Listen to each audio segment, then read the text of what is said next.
Esses gestos simples que eu faço agora, de colocar o açúcar refinado no meu café, acontecem milhões de vezes por dia no mundo afora. Nada demais, não é mesmo? Mas muitas vezes a gente não se dá conta de como a história de um alimento causou impacto na vida das pessoas ao longo dos séculos. O açúcar, ele sempre despertou fortes paixões. Ele é sinônimo de crueldade para alguns e uma fonte de enorme prazer para outros. Ele é responsável por um dos capítulos mais vergonhosos da história da humanidade e muito particularmente da nossa história, que é a escravidão dos africanos negros.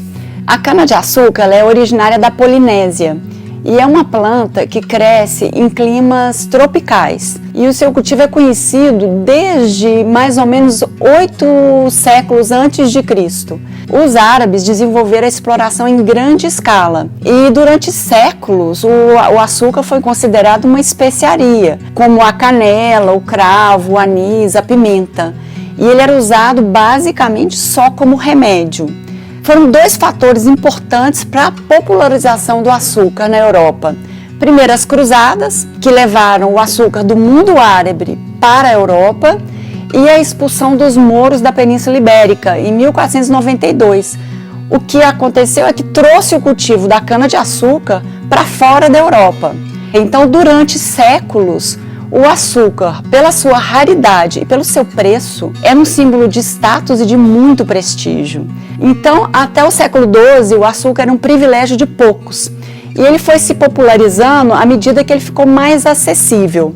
Isso foi possível porque Portugal e Espanha, que eram países expansionistas da época, levaram a plantação, o cultivo do cana-de-açúcar para suas colônias. Para se ter uma ideia, em 1700 o consumo era de mais ou menos 2 quilos por pessoa. 200 anos depois, o consumo já era de 38 quilos.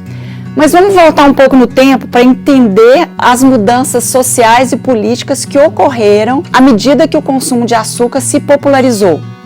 Entenda comigo, os europeus estavam descobrindo os ingredientes que eram trazidos das colônias. Então, chocolate, pimenta, tomate, batata, milho, além de uma variedade de frutas tropicais e de muitos temperos.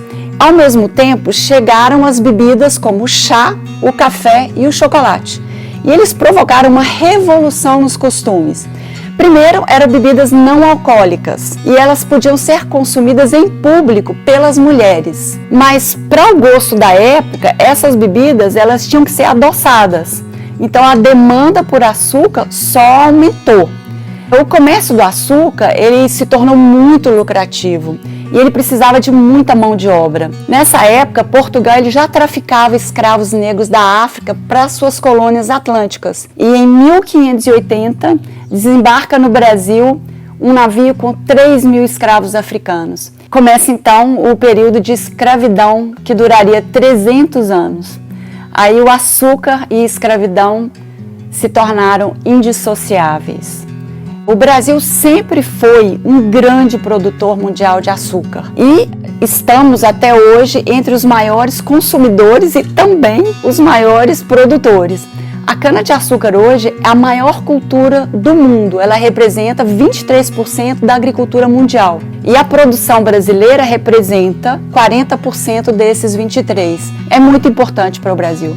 Estima-se que hoje mais de 70% do açúcar que é consumido está nos produtos industrializados, ou seja, a gente não sabe que está consumindo. No Brasil, o consumo médio é de 51 quilos por pessoa por ano, enquanto a média mundial é de 21 quilos. E a Organização Mundial da Saúde, ela recomenda que o consumo máximo diário por pessoa deveria ser de 25 gramas, no máximo 50. Para você ter uma ideia, uma lata de refrigerante tem mais do que isso. Esse é o Tempero do Mundo, eu sou a Valéria Vieira e hoje o assunto foi o açúcar.